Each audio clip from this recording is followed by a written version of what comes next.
Alison, who is Maryan?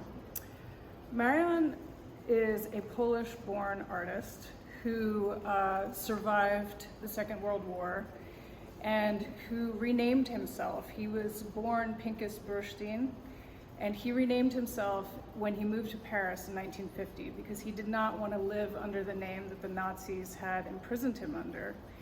And he is an artist who sort of fell outside of art history. He's a very important artist, but he's someone who didn't make it into the first draft of the 20th century. So this exhibition is all about trying to reinsert him into the canon and explore the complexity of his unique art practice.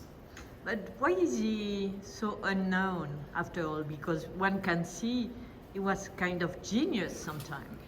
I think that his practice, first of all, he was never part of a movement. He was a figurative artist at a moment where abstraction became ascendant. He did not have a group that could sort of keep his work alive because he died in 1977 at age 50. Even though he was very prolific, I think the fact that his figuration was very misunderstood because he didn't necessarily make his backstory part of the work. So I think it took many years and a lot of retrospective looking to understand what this practice means and why it's so important. But there's some common point with Gustav, for example. Exactly. I mean, I think that in the same way that Gustav, when he changed his practice into a very figurative, a very cartoony kind of figuration, there was a very violent reaction against it. And Maryan was a kind of an outlier. I mean, when he moved to the US in 1962, he was part of the Alan Frumkin Gallery, which was itself a bit of an oddball group of artists, H.C. Westerman, June Leaf, weird figuration, a lot of artists from Chicago.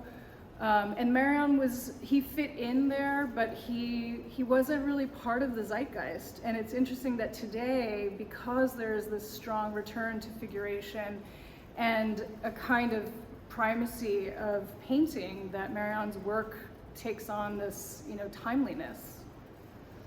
And he's always vomiting, right? Yes. Well, the mouth is obviously one of the expressive sites, and in the exhibition there's a slideshow as well as a film that Maryan made in which he gives a testimonial of what happened to him in Poland, in the camps. And he writes about how, his traumatic reaction was to vomit, but I think it's not so literal here because in a way they look like candy canes. There's this kind of life really? Force. Yeah, and he actually talks about it in the film. He says something about frozen blood looking like candy canes. And so there's, I don't think we can have a literal interpretation of this, but to me, like in this room, which is an approximative remaking of his studio at the Chelsea Hotel in the 70s, it's almost like all of the faces are connected through this life force that is either coming into or going out of his mouth, of all of these fictional personnages, which is what he called all of his paintings. It's interesting to think that he met all the crowd at the Chelsea Hotel in the 70s, right? Yes, he lived on the same floor for a while with Patti Smith. Yeah. On the 10th floor. And Mapletop, so.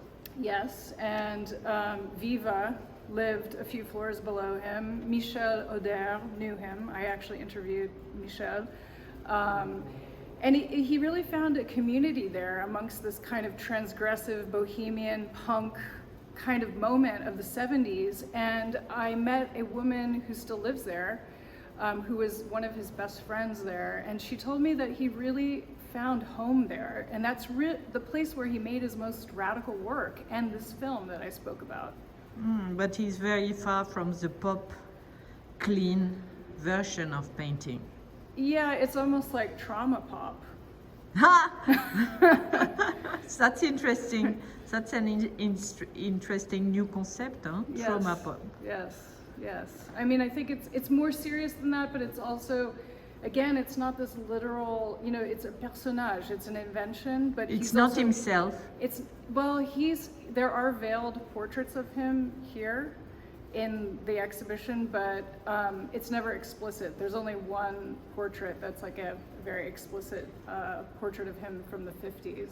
Because most of the victims of the Shoah, if they were able to survive, they were not able to speak, right? Yes. I think that also the fact that the mouth is a site, I mean, this is a bit of an armchair psychoanalysis, but the fact that the mouth is such an important site for his figures is because it's beyond speech.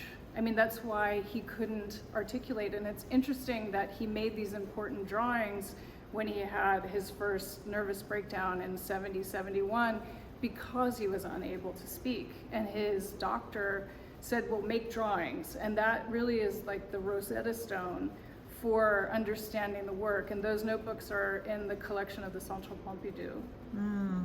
Merci. De rien.